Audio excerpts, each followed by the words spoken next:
And now, thanks to that Asian dick, she finally embraces her Asian culture. Good for her, but it wasn't an entertaining story to me.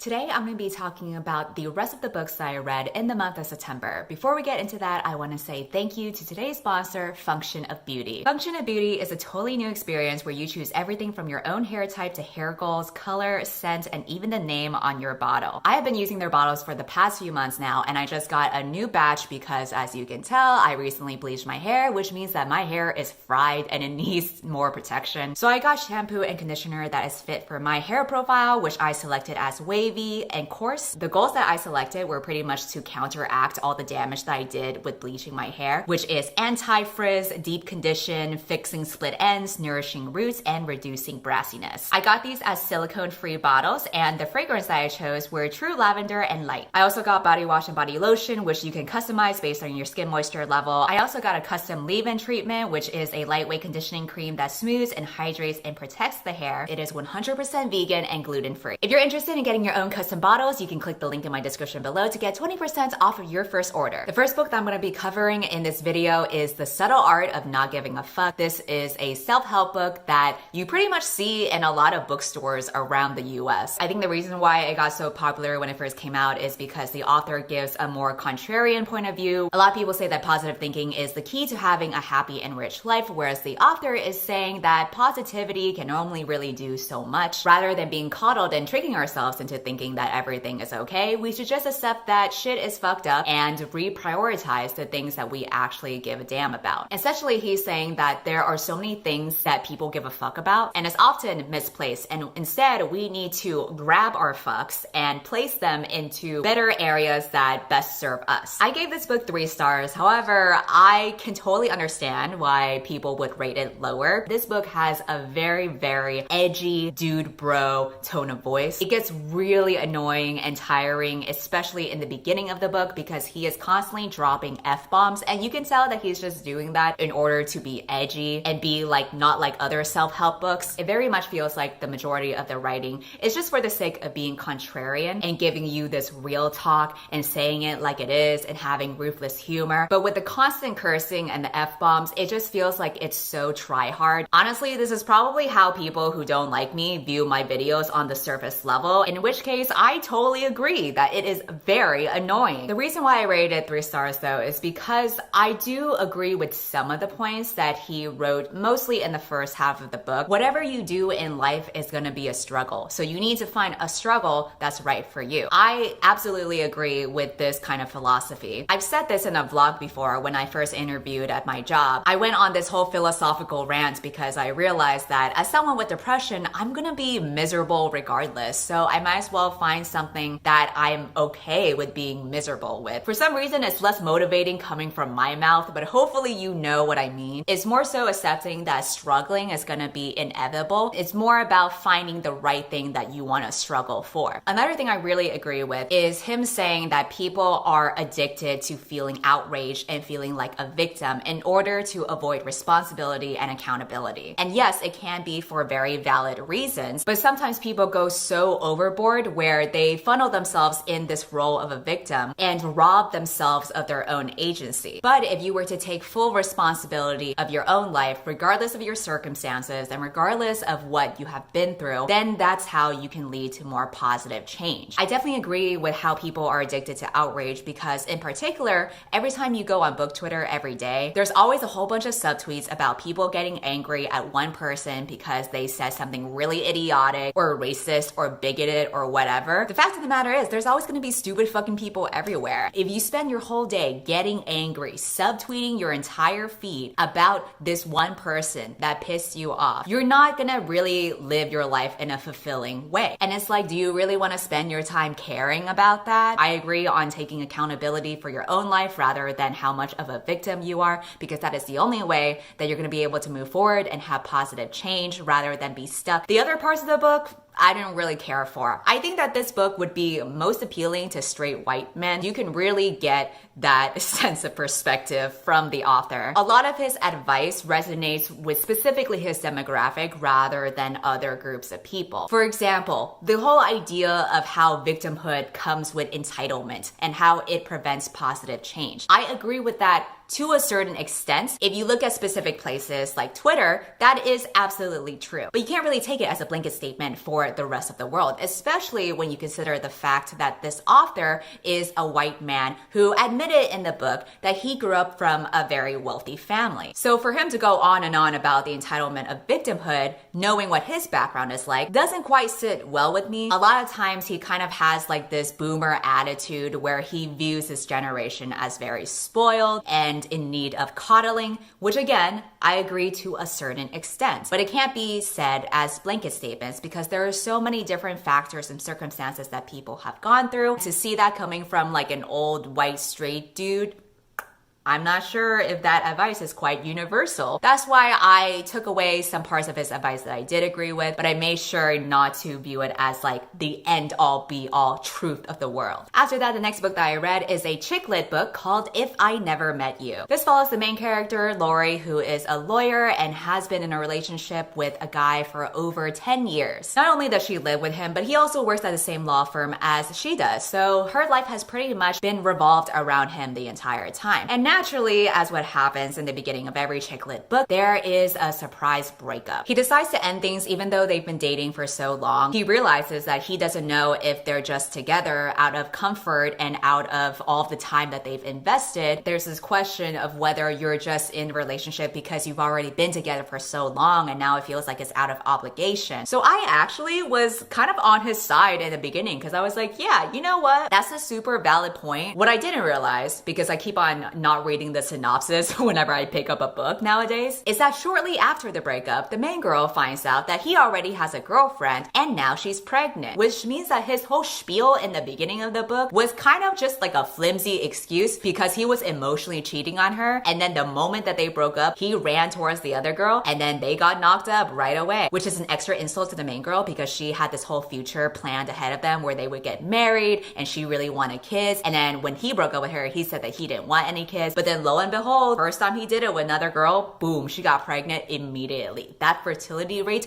was super high. Her life is in shambles. It's also embarrassing because they still work at the same workplace and there's a lot of office gossip going around, especially now that he has a pregnant girlfriend. She decides to spice up the rumor mill even more by fake dating the office playboy. This is the male lead of the book. Even though he is a playboy, he decides that he wants to fake date her because he is trying to become a partner to the law firm, but the CEOs are not taking him seriously because he has that reputation of being a playboy. So if he were to show them that he has a respectable and steady girlfriend and he is playing it mature, then he is more of a viable candidate. I can kind of see his motivation for wanting to fake date, but not for her. Because like, what is the point? She just wants her ex to feel bitter or jealous, I guess. Maybe that would be more understandable if they were still in high school, but this woman's literally 36 years old. So it is very embarrassing to see this older millennial try to make her ex jealous. And it's like, dude, all of you guys are lawyers at a law firm. Don't you have like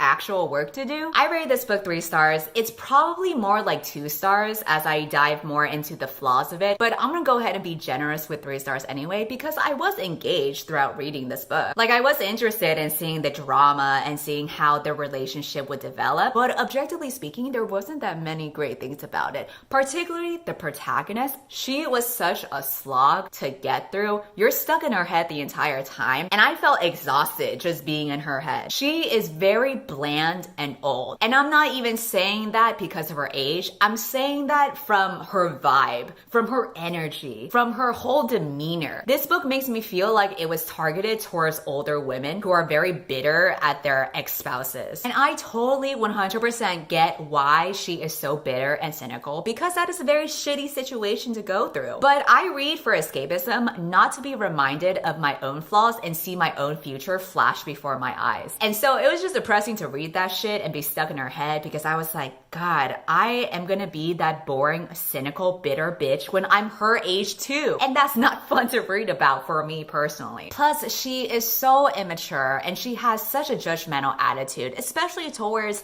the male lead of the book. So when you're constantly exhausted by her cynicism and when you're stuck in the mindset of a bitter old lady, it doesn't quite make a fun reading experience. When you get past the first third of the book, you see more of the love interest, who is this younger dude. So first of all, props to her for being a cougar. Second of all, thank God he's now in the story because he's literally breathing life and youth into this book. Now I can finally take a fucking break from this drag of a protagonist and I can enjoy his character. He is so much better to read about because he is so much more easygoing and suave. Even though he is a playboy, he isn't like a douchebag about it. He just knows what he wants, and what he wants is not a relationship, but just like a casual kind of thing. My main motivation to read this was because I was so curious how this suave, easygoing man would fall for this bitter old lady like myself. But I feel kind of weird about how it did play out. I'm not gonna go into any details, but basically I feel like the author used trauma and grief as a main point to get the characters to feel closer to one another. So it feels weird for me to see grief being used as a plot point because then it's like, well, do you two actually like each other, or did you two just happen to be in the same vicinity as one another when one of you was going through a really difficult time? I don't even care to talk about the third act. Just know that it was stupid.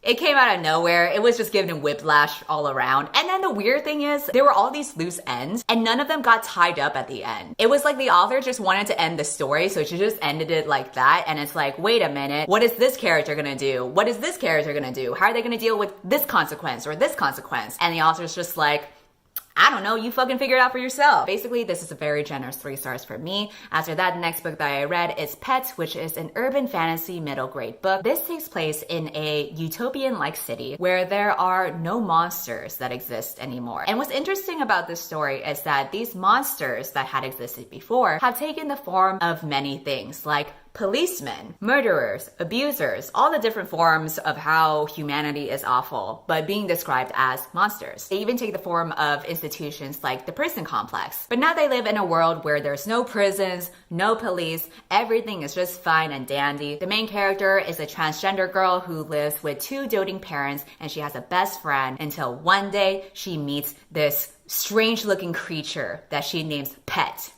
because I guess we couldn't think of any other name for it. This creature is made of horns and claws and colors, and he emerged from one of her mother's paintings. He says that he has come here to hunt a monster, and she's like, what are you talking about? Monsters don't exist here anymore. But he insists that there are, because there is a monster that is lurking in her best friend's house, and nobody knows about it. So the story is about her working with Pet to protect her best friend and trying to figure out how to save the world from monsters if no one will admit that monsters exist. I rate this 3.5 stars. The writing is very charming and a bit of a whimsical feeling, but like in a dark kind of way. It's surprisingly mature for middle grade, but I think that this book would be good for children because it takes very complex ideas and is able to simplify it a lot more. There is a little bit of a trigger warning that I would add for a hint of sexual abuse. It's not described or talked about, but it's kind of indirectly hinted at. But I think it's still a relevant and important topic of how people can just do monstrous things and how there are some adults that turn a blind eye towards that. I would have rated this book higher if it were longer and if it were more of an adventure story, but because it is so short and straightforward, it doesn't develop the characters and the world as much as it could be. The world is really interesting, the characters are endearing, so I would have liked a longer story where they go on these adventures, but instead it was very short and straightforward. The main character had to do something, and then she did it.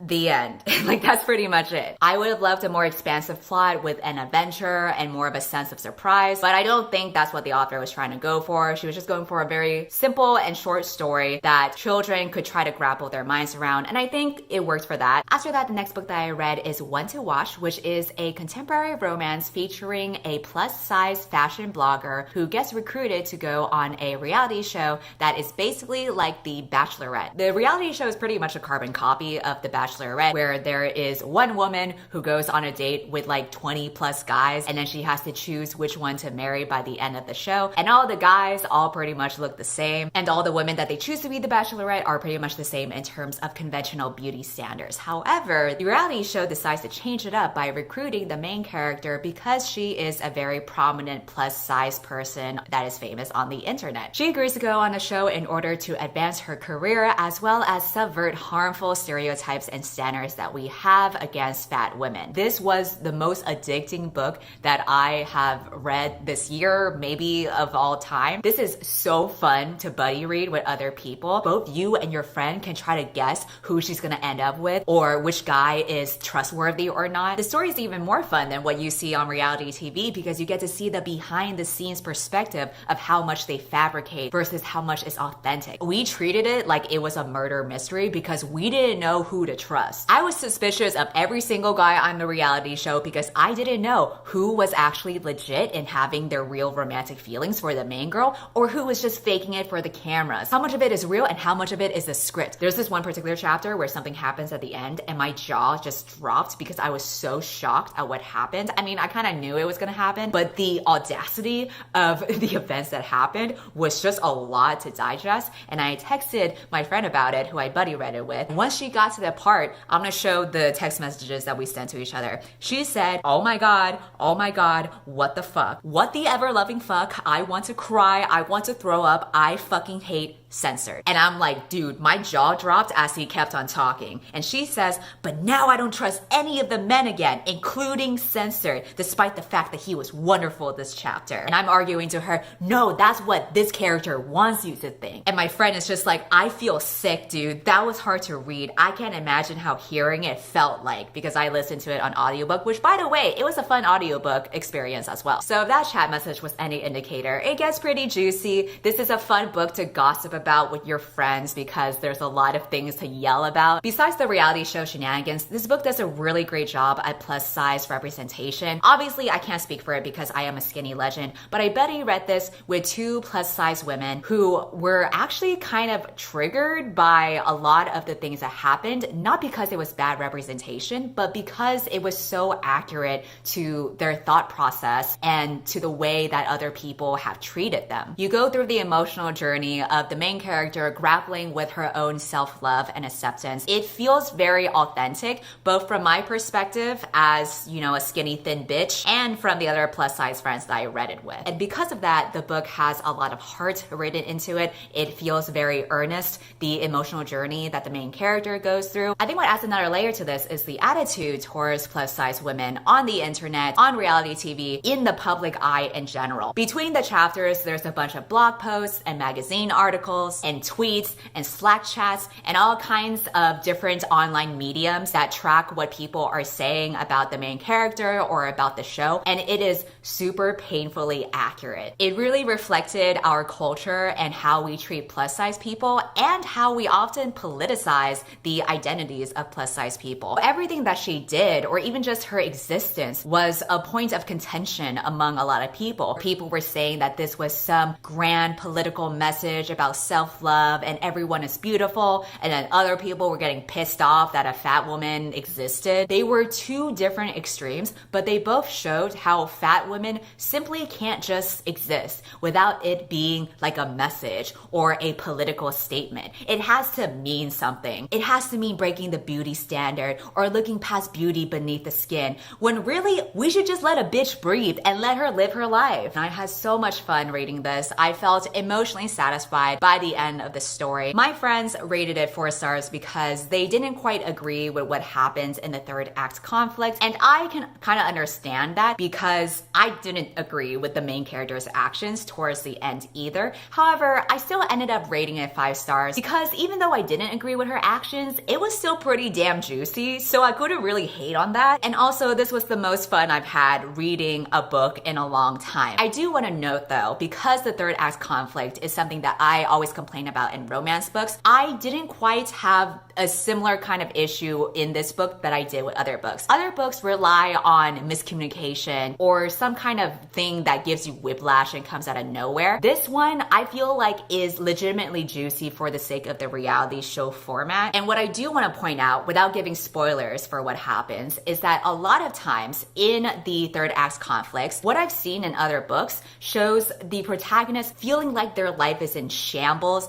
after they lose the guy. Like, they just become a whole fucking mess. They regret all the mistakes that they made. They wish that they could take it back. They're pretty much a whole broken piece until they eventually get back together with the guy, and then everything is okay again. For this book, I'm not gonna say what happens, but what I did like about this particular story is that after the conflict happens, it is definitely very terrible and a shitty experience for the main character, but she comes to peace with it. She thinks, you know what? I don't regret the decisions that I've made. I've made my decision. I will live with it. Whatever happens, whether I'm single or whether I end up with someone, I'm gonna be okay no matter what. So it was very much more a testament to her own personal self-growth that wasn't necessarily dependent on whether she would get together with a love interest or not. Because the real journey was just her accepting and loving herself, not whether another dude loved her. So I really liked that, even though I didn't necessarily agree with some of the things that she did in the last third. After that, the next book that I read is Sex and Vanity. This is written by the same author as Crazy Rich Asians. This follows a main character who is half white and half Asian, and she constantly feels like she is torn between two worlds. She comes from a very wealthy and prestigious background because her father is a rich white man, but because she has features that are obviously Asian, that has prevented her from being fully immersed within this prestigious white world, where she's kind of seen as other or exotic because she has those unusual features. I feel like there's a double standard with mixed children where people really prefer a half white child where they still look mostly white, but they pick and choose a few of the ethnic features that the other race has so that they look a bit more unique looking, but still white passing. That is kind of the case for the main character's brother, who has more of the white and conventionally attractive features,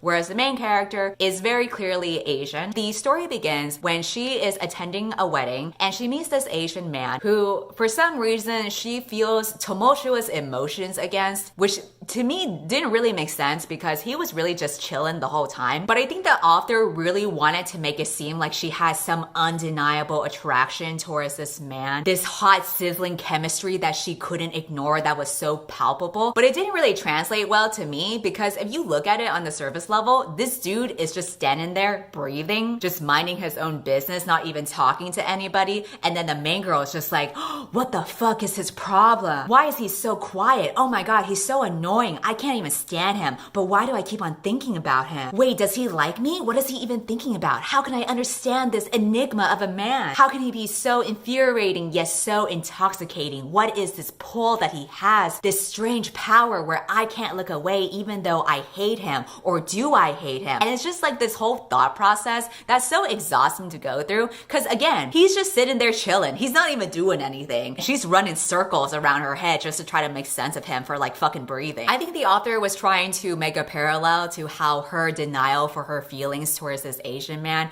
is like a metaphor for her denial towards Asian culture in general. And that's why she thinks that she can't be with him because she doesn't want to accept that Asian part of herself. But it didn't really land well. The protagonist was super immature, especially in the last third of the book. She does so many things all at once that are so stupid, but she just does it without thinking about it. So it's very much like being in the mindset of a child that's behaving in a very rash way. But she's not a child. She's like in her late 20s. So I'm like, bitch, what the hell are you doing? All the characters were super flat and also very, very annoying. Maybe it was kind of done on purpose. Like the side characters were all supposed to be kooky and quirky and annoying. Therefore, it would make sense why the main character starts to fall for that mysterious Asian guy because he's quiet the whole time and he's not fucking irritating like all the rest of the characters are. Like, it's supposed to be a satire of how vapid the lifestyles of the rich are, but even if that was on purpose, the more serious and emotional parts of the book, where he's trying to convey this message of accepting yourself and accepting all of your cultures, is still as vapid as the way that he's treated the other characters in the book. Especially towards the end, the characters start spouting these really long monologues that straightforwardly tell you the message that you're supposed to walk away from in this book, instead of,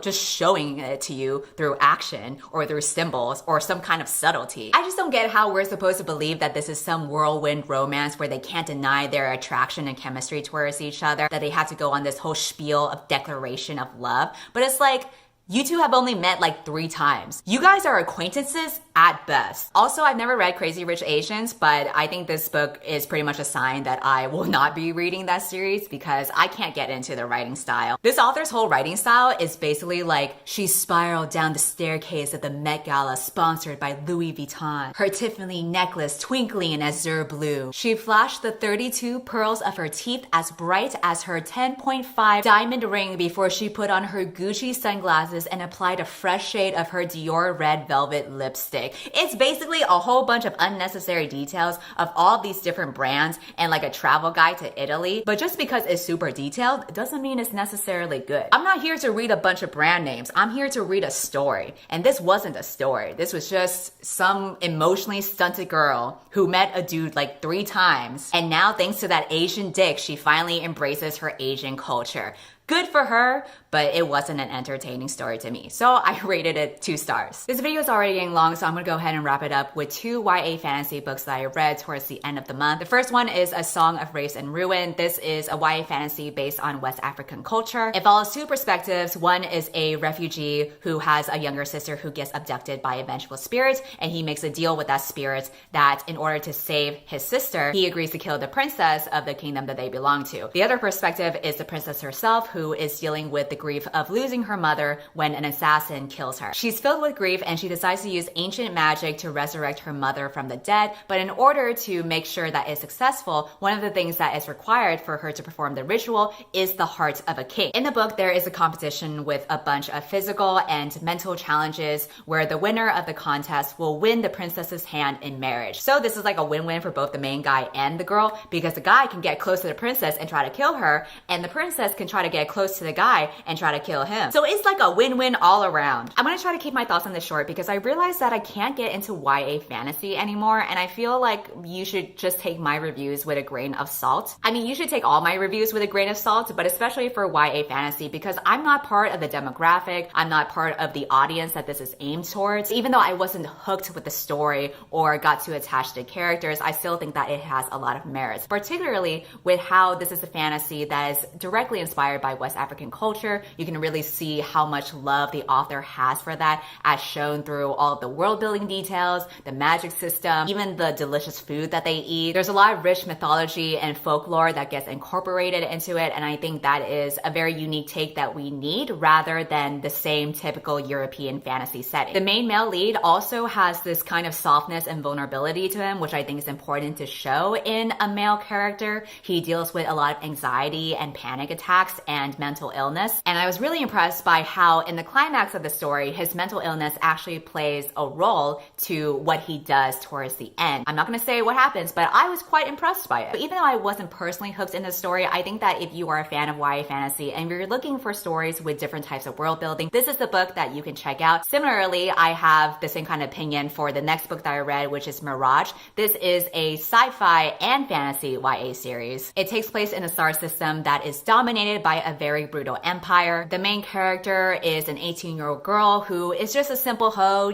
she just wants to write poetry and just chill and have a good time. But then she gets kidnapped by the regime and taken in secret to the royal palace. She meets the princess of that palace, and to her surprise, they look nearly identical. So the reason why they brought her in is so that she can actually act as the body double for the princess, because the princess is a straight up bitch. Like, nobody likes her. She's probably gonna get assassinated, so they need the main character to just fill in in her spot in case anything happens. So the book follows her grappling with her new role as the fake princess, as well as falling for the princess's fiance. This is a YA fantasy that is directly inspired by Moroccan culture. It also incorporates a lot of spoken poetry and familial values that you often see in that culture. Again, I think I'm really not into YA fantasy anymore, but I ended up listening to the interview that the author did at the end of the audiobook, and I was actually really interested in hearing her thought process with trying to put the story together. She really put a lot of care and thought into researching for the story. She based a lot of the empire and the way that it works on her thesis. So she really knew what she was talking about. A lot of it, I'm sure, is very close to home for her. So again, that's why I think you should take my personal enjoyment and my rating with a grain of salt. I think that this is still a book that has a lot of merits for a young adult audience, especially if they're looking for more diverse fantasy with a sprinkle of sci-fi elements. So if you typically enjoy YA books and this type of genre, I think you should check out these books. I think that they would definitely be enjoyed by someone who is not so jaded and old and bitter like myself. For the month of October, I will be reading Lock Every Door, The Invisible Life of Addie LaRue, Magic Lessons, Ties That Tether, Leave the World Behind, The Girl in the Mirror, Whisper Man, Bunny, Mexican Gothic, and whatever else I can get my hands on. Goodbye. Guys are nothing, I can tell you that. Just line them all up, you know, back to back. And I can prove to you that none of them are worthy. 'Cause girl, you're gold and all of them are dirty, baby.